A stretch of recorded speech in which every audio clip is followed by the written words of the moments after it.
growing up in a country where I witnessed so many inequalities growing up between the rich and the poor, women and men, the revolution and everything forged my identity. Women feel like they're not good enough. They have to learn more. It's a mindset, I think, that has to be changed. We have very, very few women in leadership positions. If I compare my courage to the courage of Iranian women who live in Iran, it's nothing comparable. Western societies were seeing all Iranians as terrorists. Put my Iranian identity aside for a while, which was terrible. Welcome to Yalla Habibti. My name is Sarah, and I've spent 30 years trying to figure out who could be my role model. Growing up, Arab and Middle Eastern women never had the chance to be represented, to get some guidance. After growing up in Morocco and traveling and working all over the world, I realized how our communities were either marginalized, sexualized, or not represented at all. So if you're an ambitious woman, just like me, who wants to build a successful business or thrive in your career or even work on your personal growth and hear about passionate women just like yourself, this podcast is for you.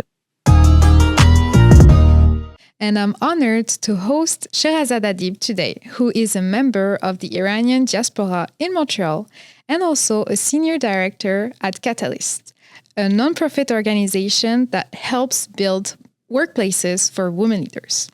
Sherazad, I am so honored to have you as a guest today. Hi, Sarah. It's really nice to be here. Thanks for inviting me.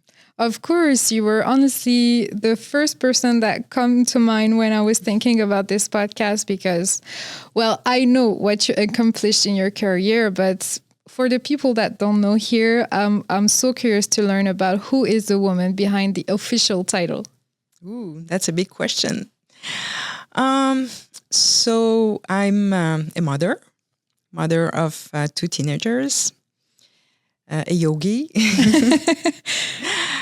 Yeah. So, I mean, as you said, I'm from Iran. So I left. I was born in Iran, in Tehran, and I left when I was 11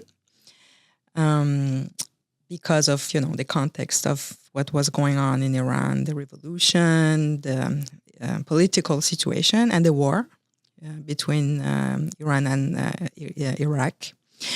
And I left to go to France, where I lived for a couple of years. I learned French and came to Canada when I was 17. And was it hard for you because you moved the first time from Iran to France and then to France to Canada, from France to Canada. Was it hard for you to have to move twice? Because, it's kind of heartbreaking to leave your country at the first time and then have to move twice. Was it something that really, hurt your feelings or was hard to adapt to? Yeah, I mean, it's, it's like you are restarting your life multiple times. It's you have to close a chapter and start a new one. And the first time was the hardest, I would say, because it wasn't something that we wanted to do. We had to leave because of the war. So, and also I didn't speak French. So learning a new language was really difficult. And learning a new language while you were trying to be in school and do the rest, and so that was, for me, that was the hardest thing, I would say, the first time. As a child. Yeah, I can imagine that. And you talked about this on your TED speech, because that's where I found you on the internet, on YouTube. And you talked about this, and you also talk about the fact that, you grew up with this context of war and having to adjust to this political situation that was happening back in the days. Was it something that really influenced your identity growing up? Yes, of course. I think it did. And it did, I think, also influence the fact that I'm working today to in the field of women's rights. and the whole context of my childhood in Iran, and I would say for me, the question of equity and fairness are really something of concern, for me. And it has always been like that, like even as a child. But of course, growing up in a country where there were I witnessed so many inequalities growing up between the rich and the poor, women and men, of course. Mm-hmm. And so this whole context, plus the political context of what was going on, the revolution and everything, really, I think, forged my identity and made me who I am today, with everything that I care for and everything that I want to fight for. So, and I would say what was going on in Iran for women specifically really influenced me as a person. After the 1979 revolution, women really became second-class citizens. And I really witnessed the struggle of, the everyday struggle of women, especially like in my own family, like my own mother, how they were fighting back and trying to resist. So that's really, I was really inspired by everything I saw, and I think it also showed me how important it is for me and for all of us to fight for women's equality and equity in general. That's so interesting, because it feels like you were actually born to do this, and I'm so curious to know, was there a breaking point for you, or a turning point where you were like, I'm going to make this my mission, Well, thank you for saying that. I was born to do that, because finding my mission has always been very difficult for me. Yeah. It's been a personal struggle. So it's nice to hear that maybe I finally have accomplished something. Was there a breaking point? I've always been in the field of, equity when I was working in the ESG field, environmental, sustainability, social responsibility. It was also about, bringing more social impact within the organizational field. But specifically with regard to women, I would say in my late 30s, okay. I really started to realize that we were lacking women at the top and in leadership positions. And I don't know, it just really became something of that I was really became concerned about. And so I decided really to work on that field. And so that I would say maybe that was a breaking point at some point in my late 30s, when I was looking around me and seeing really very few women who were, leading, and very few women of, immigrants or visible minorities as well. So for me, that's so inspiring to hear, because, we always talk about finding your mission, finding your purpose, and sometimes you spend so much time trying to find what it is. And in other cases, just like you, it comes to you. And for me, that's really something that I want to discuss, because when we grow up as a woman of color or of a minority, this is a bonus. Sometimes it feels like you have to first adapt, find a job, thrive in your career, and then you can actually accomplish other things, or then you can maybe think of stuff like being a leader, Mm-hmm. And so for me, that's something that really is a motivation on a daily basis. And I'm interested to know, how does it translate in the day-to-day at your work, for example? It's a lot around awareness, bringing awareness and understanding some of the barriers that women face. And it's also about making everyone understand that bringing equity for women, it's everyone's business. right? So we tend to try to fix women. It's something that really strikes me is when you look at, girls in school and universities, we're doing really well. Maybe I would say better than a lot of men. Mm-hmm. And then when we come to the workplace, it feels like it's the contrary, mm-hmm. right? So it's like women feel like they're not good enough, that they don't know enough things. They have to learn more, and we want to mentor them. And so that's something, it's a mindset I think that has to be changed.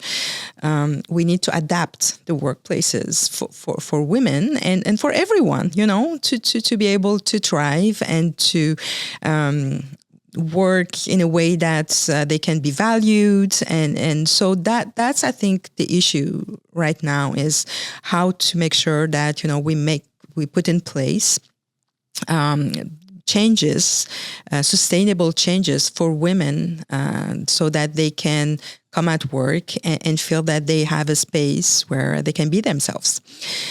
So that's really without trying to fix them, because they're not really the problem. They're not the issue. And the barriers that women face, a lot of other, I would say, groups are facing the same barriers. It's not just women. So we really need to pay attention to those barriers, bring awareness, educate more everyone, and make sure that, everyone is taking accountability in terms of what needs to be done in the workplace. So there's a lot of things I would say, like I'm not going to go into details, but I would say it's a lot to do with the culture of our organizations and the way we work. And that's most of the culture that we have built mm-hmm. in the workplaces. Our cultures of, around performance and working hard, long hours. Just giving you, a couple of examples, that those things that would not really fit are not fit for a lot of women who are looking for more flexibility, for instance. And would you say that women of color or women that comes from a minority background have more struggles than maybe like Western, maybe white women, for example? Of course. Yeah, it's been documented. It's the intersectionality, right? So it's all these different layers of differences that adds up and make you become more vulnerable at work, have less opportunities. We know that we have very, very few women of color, of visible minorities, in leadership positions, for instance, here in Canada. Mm-hmm. So it's hard, it's difficult, but one thing that I've done, for instance, personally, is that I was part of an initiative from the city of Montreal, which is called the Group of 30, Groupe des 30, yeah. And so this was an initiative where, different people, leaders from the community, visible minority communities, came together to show, different models of leadership. And there were people who were all had a seat on a board of directors. And the idea was to show that it's possible, if you're different, if you're, you have immigrant roots, it's possible for you to be a leader and to be in a leadership position. So, but it's difficult. Mm-hmm. Like the barriers are really tough and real. Yeah, I can imagine, because I myself, I am an immigrant and I am a woman of a minority. And so for me, coming to Canada was a hard thing to do first. And then to have access to the same opportunities was really a struggle, I would say. So this warms my heart to know that we are moving towards something that will be different and that will be accepted for our differences and, put in a position of power. So I love that. And I would say, Sarah, that I think we are creating new models, like ourselves, like our generations. Right now, this is what we do.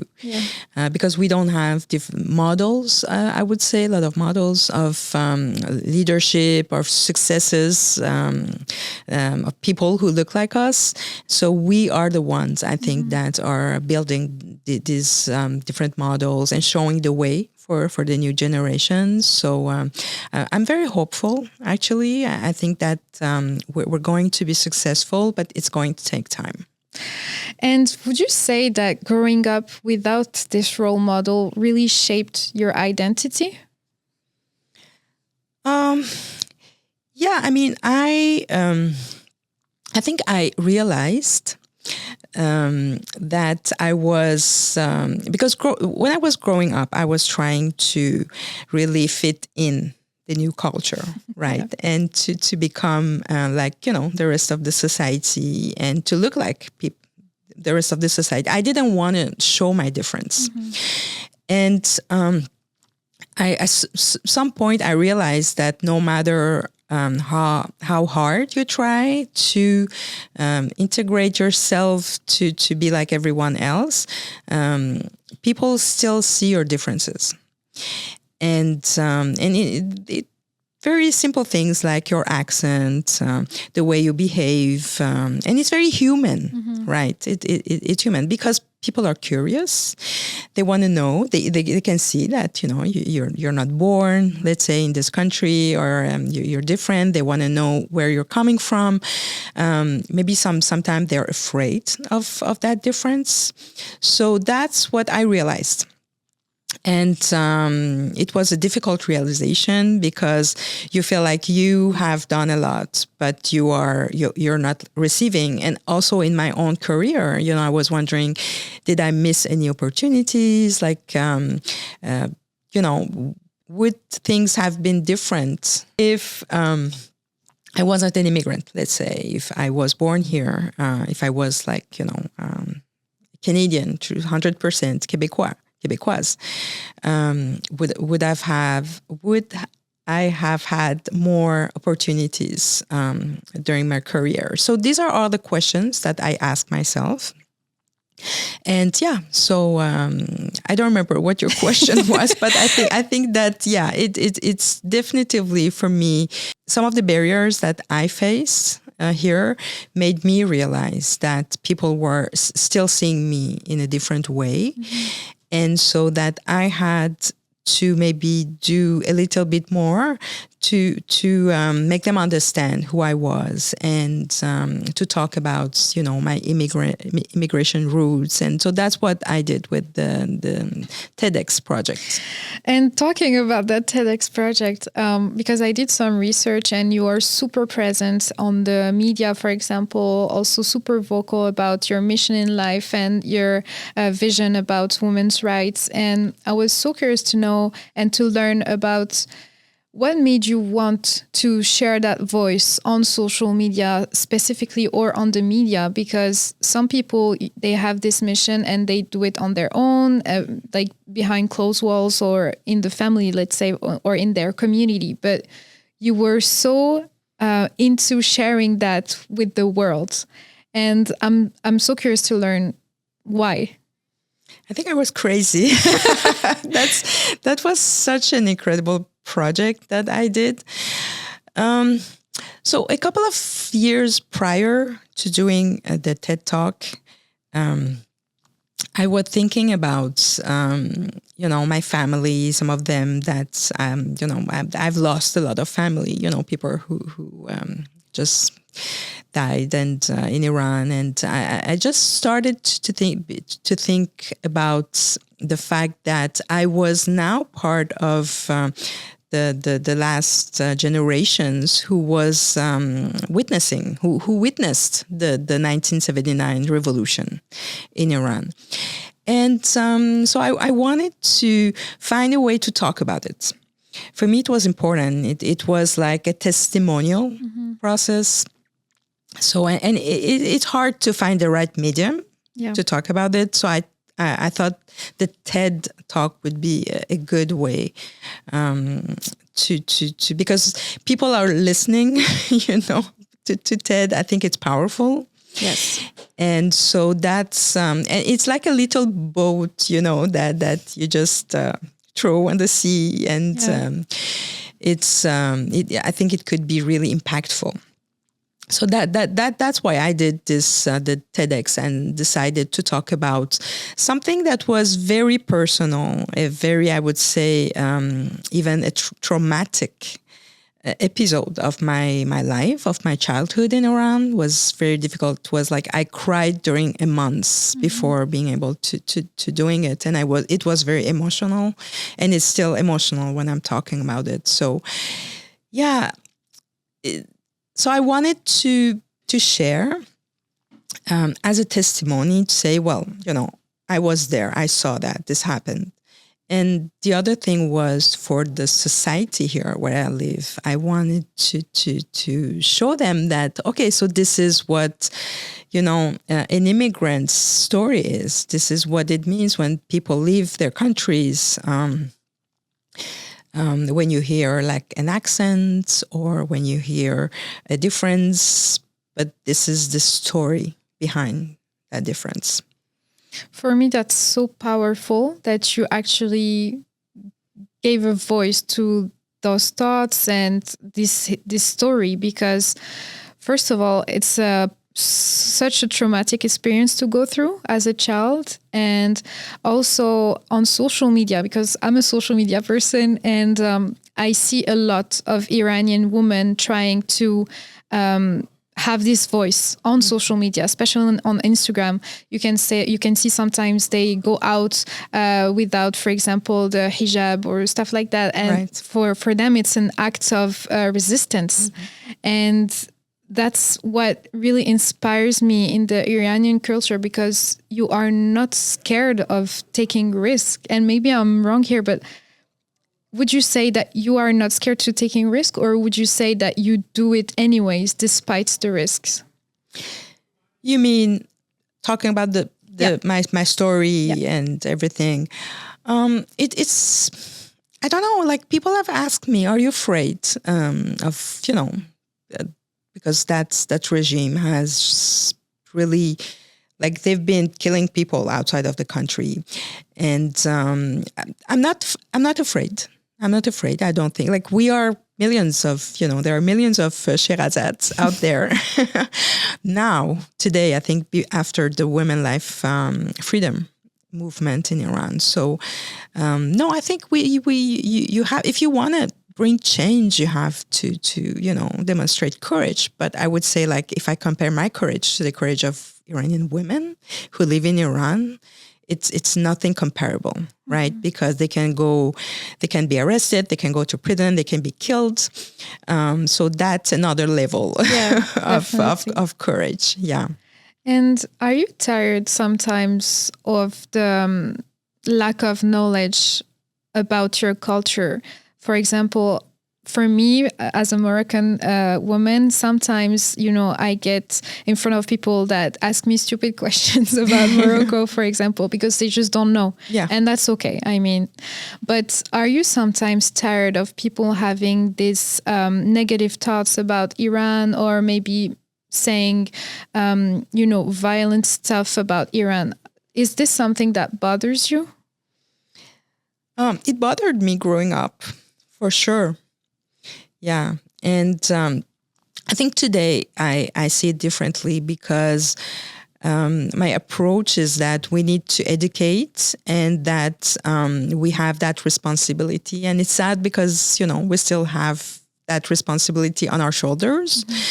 But it's an opportunity to talk about ourselves and talk about our communities, our history, our country of birth. And I think that today, I see the openness today to learn more. There are a lot of biases still, but I think that people genuinely want to learn, and they are just curious. And I think they're afraid also of what it means, for people from other countries to come here. I think it just they don't know what to expect. And that's where we can, show that human side and talk about us as human beings. Yeah. And I think the storytelling is really powerful. And that's why I did the TEDx, because I think that, you can do like a PhD about Iran, but it's good. I have nothing against that. But I think when you talk about the story, your story, and especially as a kid, you create empathy and openness, and people want to listen, and they want to support you. I just love that, and the way that you phrase and see that, because you see it in a positive way. Whereas for myself, when I came here, for example, or when I immigrated to France, for me, the thought of immigrating was hard enough to deal with. And so I had no empathy for others that didn't want to learn about my culture or just, educate themselves, let's say. And I really love that you see it that way. And I'm trying to shift my thinking like that too, because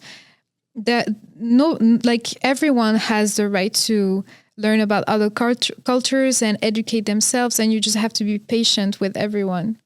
So, well, yes, but it came, this thinking now, came with hard reality for me. And I was like, as I was talking in my TEDx, when I was growing up, I kind of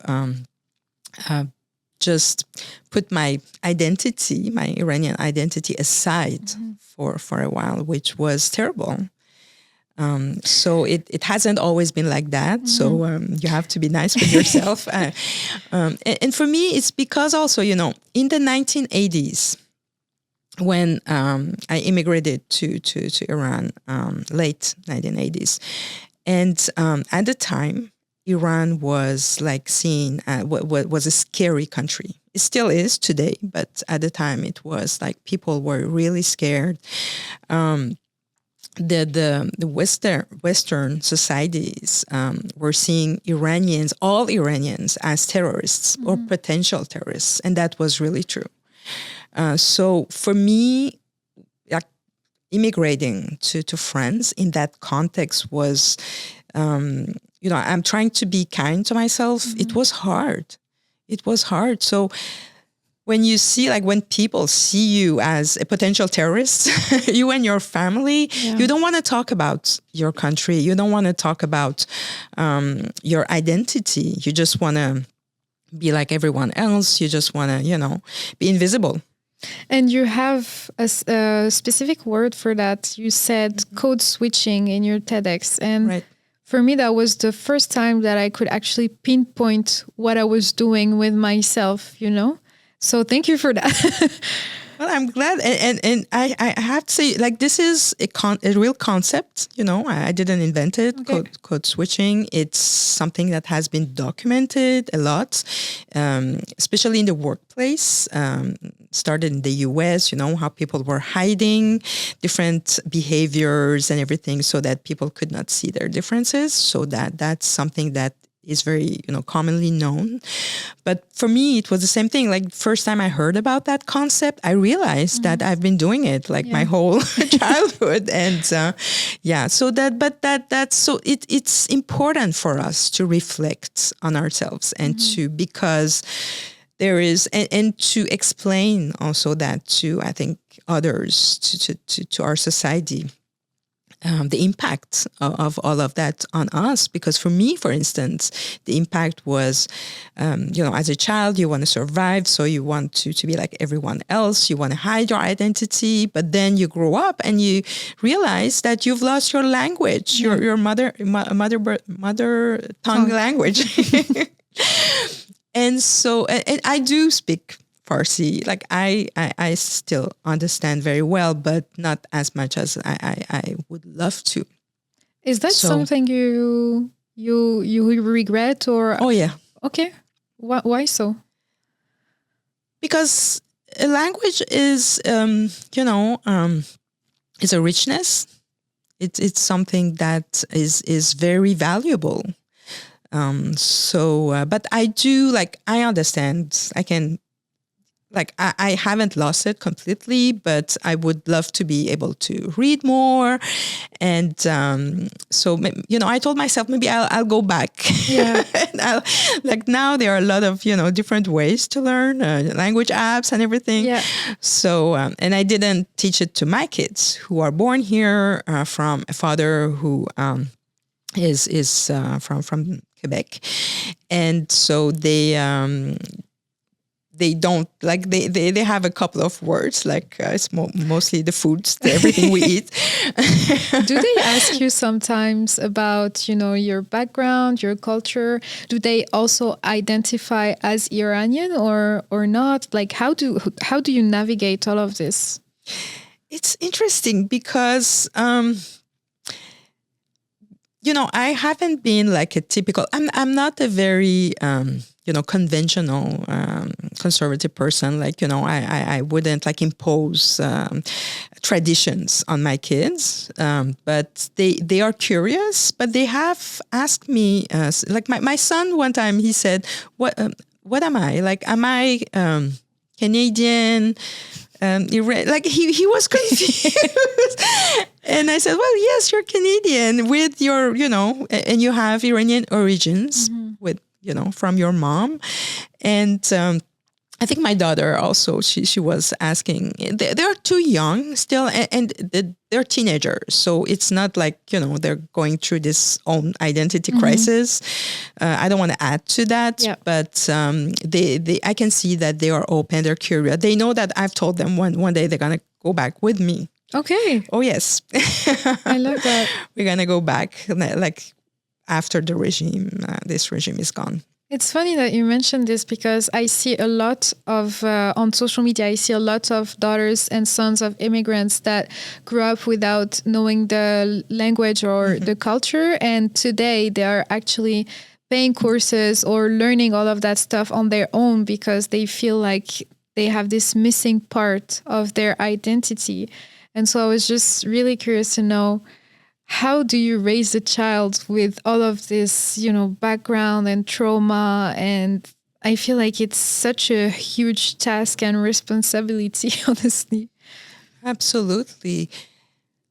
I don't know if we do enough about how this is transmitted to our kids, but I think that some of the trauma are, are being transferred to different generations. I think so. And so one thing that is really interesting that I saw during this women life freedom movement is that a lot of younger generation of Iranian, some of which are born here outside of Iran, they've never been in Iran.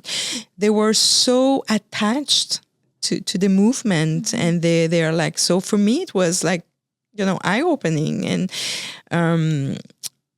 so I'm just wondering, how there's something that you transmit to your kids, but there's something I would say that, I don't know, it just naturally transferred to the other generations, because you can see that it's true for many, in many different occasions, and that you can see that history is being. Hey, Habibti, if you're enjoying this episode so far, we are launching one piece of content like this a week.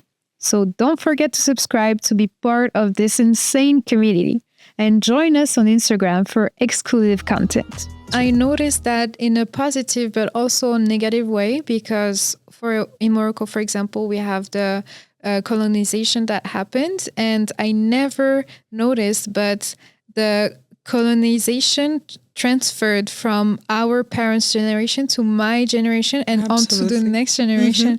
And that's not something that no one talks about. Exactly. But that's so frustrating, because when I talk about, for example, people that don't realize this, they are like, oh, but why are you talking about colonization? I'm like, you don't understand. This is in our genes, because we grew up like this, and you cannot erase the past and act like nothing happened today.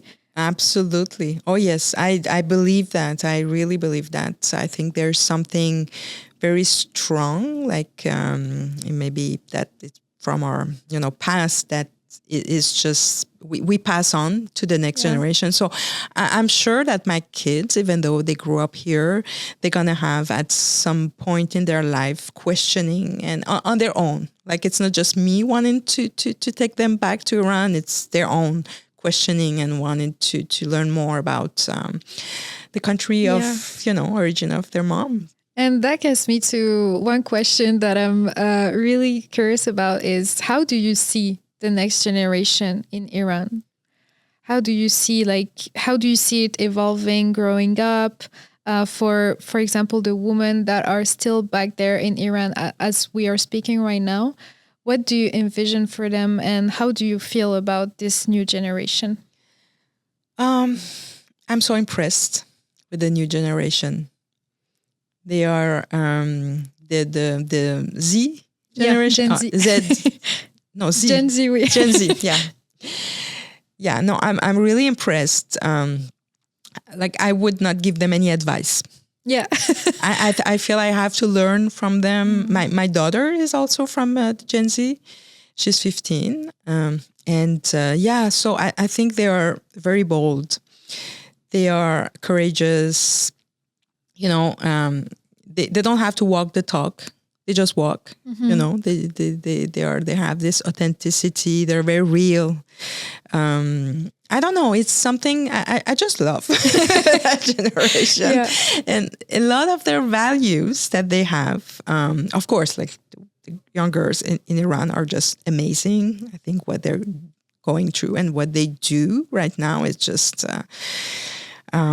impressive. It's really impressive. But if we look at, the relationship that this generation has with work and their values, and I do see myself, like I feel like I share the same values, which is very strange, right? We're not in the same generation at all, but I'm looking forward to seeing how they're gonna, really have an impact on our world and on, workplaces and everything. And do you imagine sometimes what your life would have been if you were still in Iran? Is it something that really sometimes crosses your mind, or do you never think about that? Yeah, I've thought about it. Because I went back like years ago when I was in my 20s once.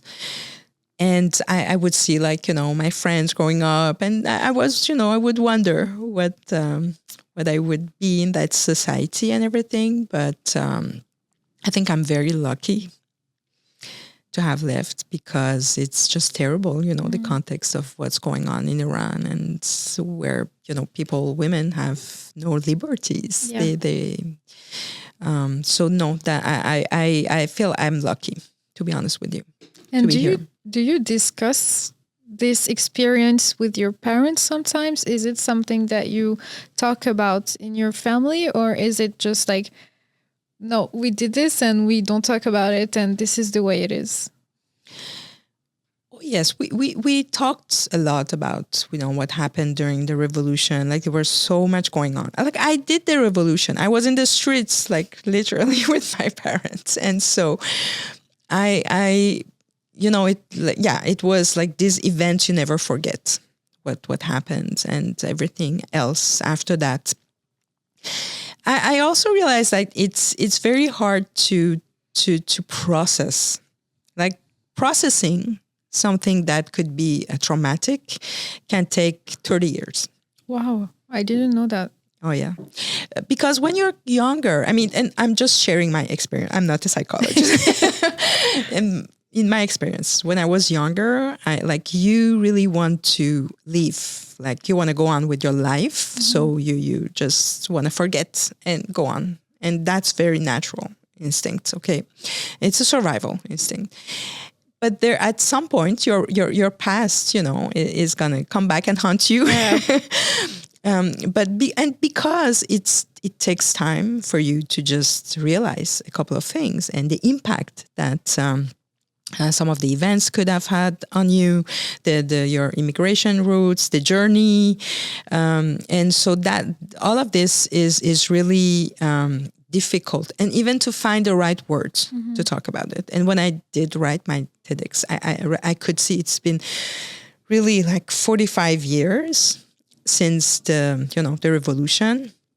And I still couldn't talk about it without crying, or it was, it was such a difficult realization. And also I think it's very, very normal.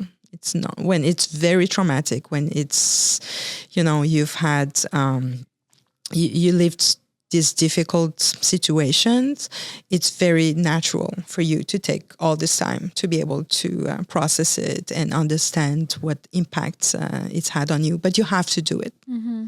Really, like I really encourage everyone, it's at some point when you've been through a journey of immigration and everything that it implies, the conflicts and the wars and everything.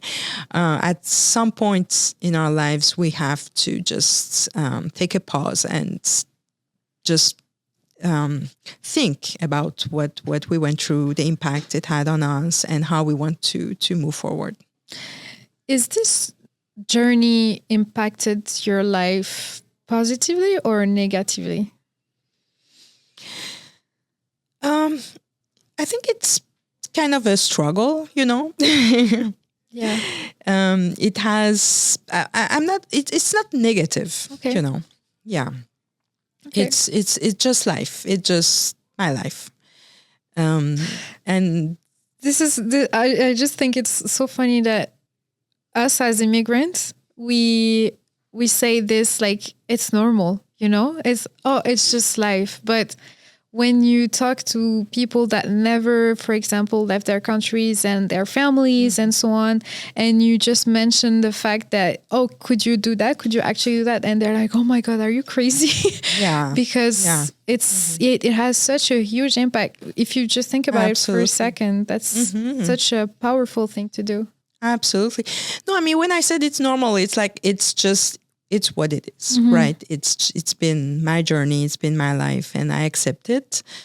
So I want, and I think that part of the process, of going back and thinking about all of this is to give a sense to everything, and so that belongs to you.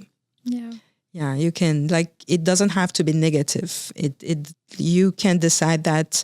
And it's also everything that, I went through. And when I was, writing the TED Talk, I was thinking about the concept of resilience a lot. And so resilience for me is not something that just happens. Yeah. I went through war, so I'm resilient.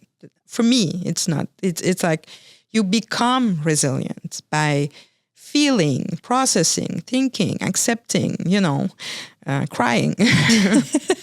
Yeah. Yeah. So I think that's all part of how you build the resilience. And so, and so there's a richness when, as a human being, you go through all this process and you learn and you become a better person. So I don't see it like negative or positive, but I think that there's an opportunity to become a better person and to reflect and to give a sense to your life.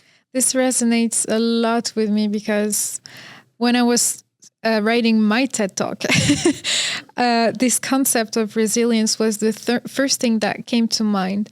And in my TED, I'm talking about immigration, about diversity, inclusion, and also the fact that I lost my dad at such a young age. And for me, that was the thing that shaped my whole identity. And I feel like we don't give enough credit to those people who are resilient and they go through so many bad things in life and they're still here. They're just still, we are here today doing this. And, we are not letting those things affect us, or no, let me rephrase that. It shapes our identity. Absolutely. Yes. I'm sorry about your dad. Thanks. I'm just like, I was thinking about that and I got so emotional because just like you talking about this, being so vulnerable at this moment in front of 200, 300 people. More. Yeah. It's it's such a huge thing to do. So Oh yeah, it's very difficult. yeah. It's hard. Yeah, no, I think it's. I've seen people going through difficult, like immigrants, talking about the events that they went through, and they were laughing, and they were, I think it's all part of survival. Like I think we can survive, that's for sure. Mm-hmm. We survive the events, but are we still like living, or are we just continuing to be, on a survival mode? That's, I think, the difference between a person who would take time to reflect on the journey and the impact, and to understand, how it shaped our identity, versus someone who would just go on, and be on the survival mode. And the survival mode is not something that I would recommend. It's good to survive something, but once you're done, once you're past that, we need to reflect. And so when I'm talking about being an immigrant, for me that's the journey of being an immigrant, mm-hmm. and a big part of that is the inner journey. Yeah, and I love the fact that you bring this up, because sometimes when I talk about my immigration journey, there is such a negative connotation to this specific word, immigrants. Mm-hmm. And as for me, for myself, I take pride in saying that I am an immigrant, because I left everything that I knew to come to this new country. But when sometimes you say that to other people, they feel like it's a negative word, and they use the word expat, which is the luxurious theme, I would say, for the exact same thing, But this is so important to me, because the choice of words for me is important, because you did the same thing as me, and you just call yourself expat, but it's the same thing. Immigrants is not something that we should be ashamed of, for me, because I said it on a LinkedIn post once, and people were like, "Oh my God, you're right. That's true. We are immigrants, and we should be proud of this." So for me, for you to say it, it's I don't know. I feel like it's so important to share that. And when I started working here in Canada, the things that I noticed about my choice of workplace was actually, if I could find mentors and role models of people that looks like me, And for me, that was really a shaping turning point, because today, when a corporation doesn't have these values of equity, diversity, inclusion, I don't even look at the job posting. I just go past it. And my question here is, would you say that it is important as a woman of color, to feel like you can belong to this workplace? Or would you say that you just have to, fit in no matter what? It's a great question. And it just brings us back to what we were saying about the Gen Z, and the fact that we know from, the studies and the surveys that this is having, working in a workplace where they can, live their values, is something that is really important for that generation. So that's really a trend to watch for. No, I think that's very legitimate. Like, you want to work in a space where you feel that you're safe, where you feel that you can have people around you that can look like you, that can really understand you at the end of the day, right? Mm-hmm. So that they can understand your roots, your experiences. So this is what inclusion is all about. Yeah. And I think that's really sad that we have to do this choice today of, between companies who do not reflect our values, and because there are still a lot of companies who do not put in place enough initiatives in this field. Yeah. So I don't know if that answers your question, but I think this is really, and also the issue of belonging is really important for us. We just talked about identity and everything. So I think it's very natural for us to look for a space where we feel good. We feel, that we can be ourselves, that our uniqueness is valued. And so I think that it is something that we should be looking for as people who've been, searching for a place or identity our whole life. Yeah. And that got me thinking about something. I'm curious to know, is your Iranian background something that you consider like a powerful tool to your identity or maybe to your skills at work? Or is it something that you just put aside and, like you were saying previously, you just code switch and you're like, no, this is me at the workplace and I am this person? Is this something that you do sometimes? I don't code switch anymore. Okay. I try to, I realized it wasn't something that had a very beneficial impact on me. So because I think I like to be authentic and be myself. So I'm glad I went through that process and everything. But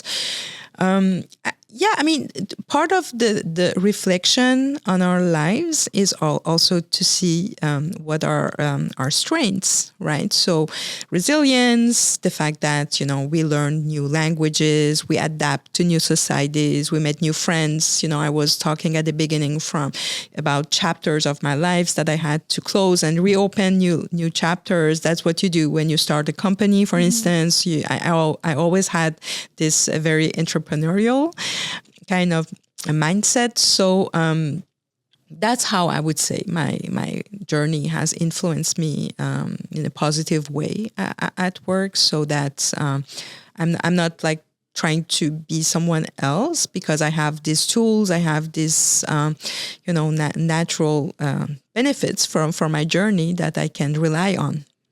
But the other part is that you have to be in a space where these skills are valued. Yeah. Right. So we like these skills are very connected to life experiences, less to work experience. So that's I think we need to have a more openness around how we judge people, how we see people, how we look at their values and what they bring. So I was just thinking about what can we do as women to empower and to help those other women that they're not even at the stage where they feel like they can't believe in themselves. They have like this other kind of broken legs to fix. So what would be what would be the thing that you would recommend to, maybe at schools or into the families, or what is this one thing that you would say could change this behavior and this narrative for women? That's a hard question. Yeah, it is. That's a difficult question. Because I think that it's a combination of what we do, what we feel that we are worth as a person, and also how we change our societies and educate and bring awareness around these issues. So if you are, you have to be willing to accept that we are also, like you as a person, you are also maybe part of the problem, and that you have to take accountability also, not for the whole issue of, inequalities, but the fact that how you value yourself is also part of the issue. But I mean, I would try to find people that I trust. I would network maybe a little bit more, try to be curious, find maybe a mentor or someone who could open doors for you. So I haven't had mentors in my life, but I've had trusted people that I would go to. I still do. And they could be, very diverse type of people, and it could be my brother, and someone who is working in corporations, and just try to have a conversation and try to get some advices.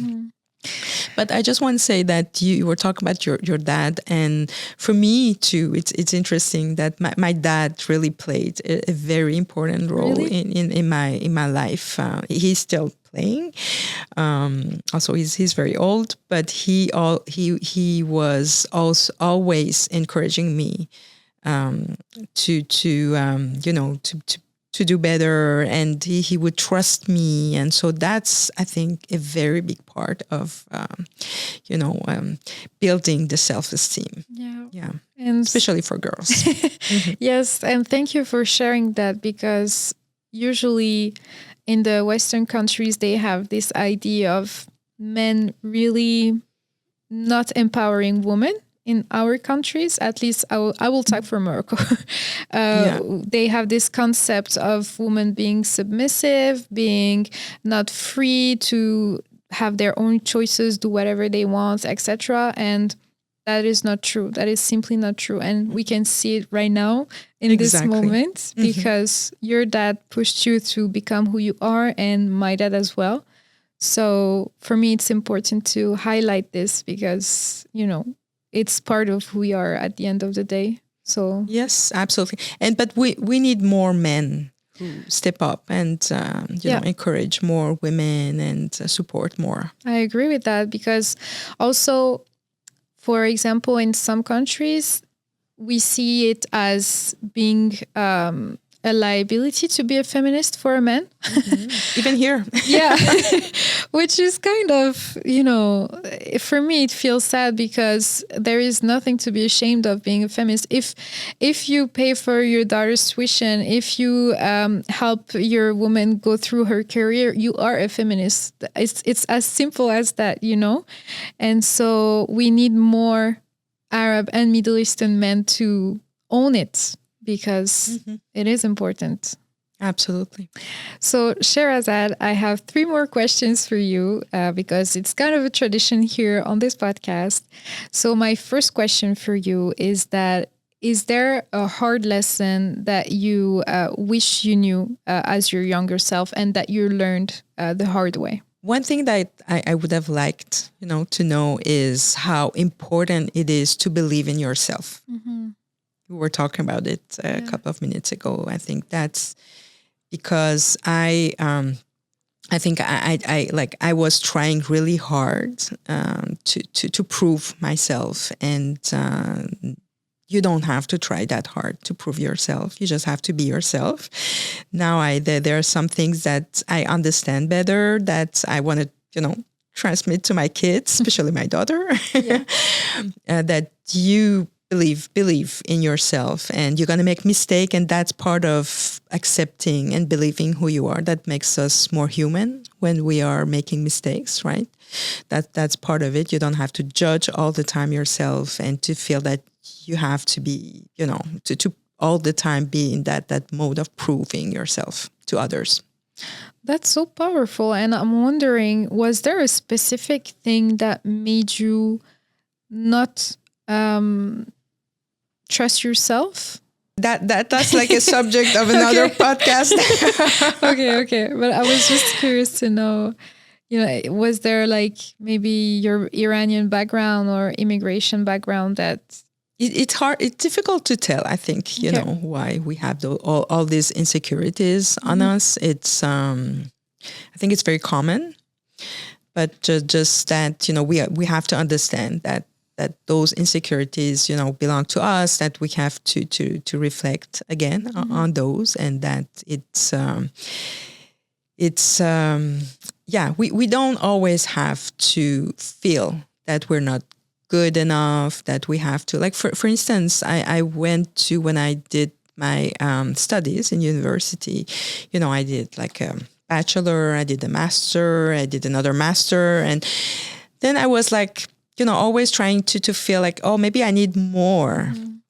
Maybe I need to, I don't know enough. Maybe I need to do another thing, and then one time, like at everything happened really in my late 30s in terms of realizations. Yeah. But you're like, okay, no, I think I it's enough. Like I've learned. I'm not saying you don't have to learn in your life. It continuous learning, but you have to understand that's the pattern that you're in which you feel that it's never good enough.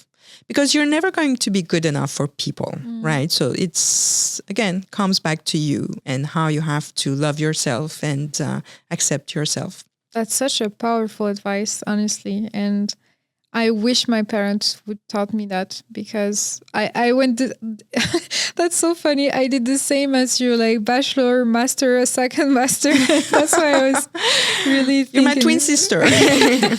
But that's so true. Like we always put so much pressure on ourselves, and, making our parents proud. For me, it was really about that. Absolutely. So, yeah. All right, last question. Is there something that you really like about your culture, or that you think is special and that you would want to share with the rest of the world? Well, if you ask this question to an Iranian, they're going to say that everything about the Persian culture, and we basically invented everything. For me, it's the food that I love. I love to eat it. I love to make it. It's the whole tradition of, preparing the food and the smells and the spices. And I have so many great memories around that because I'm coming from a big family from my mom's side. So it's always been like really, like you always have had the smell, of something that was being prepared. Yeah. So it brings good memories, and also I like the whole tradition around it. So that's something I'm trying to do more, and to teach my kids to love to eat, to love to cook, and yeah. That's crazy, because I have those same vivid memories about, my grandma cooking the bread, like making the bread when I was a kid in the kitchen. And I feel like that's something that we have in common, the generosity of cooking for others and welcoming people into our homes. So we have a lot in common. I know. I absolutely love it. Honestly, Sherazad, it was such a Thank you so much. pleasure to have you here. I loved our conversation. We have so many things to share with the community, and thank you so much. Thank you, Sarah. Thank you so much, everyone, for listening. And if you like this episode, please share and subscribe to the channel, because it helps us a lot to grow. So thank you so much, and see you around.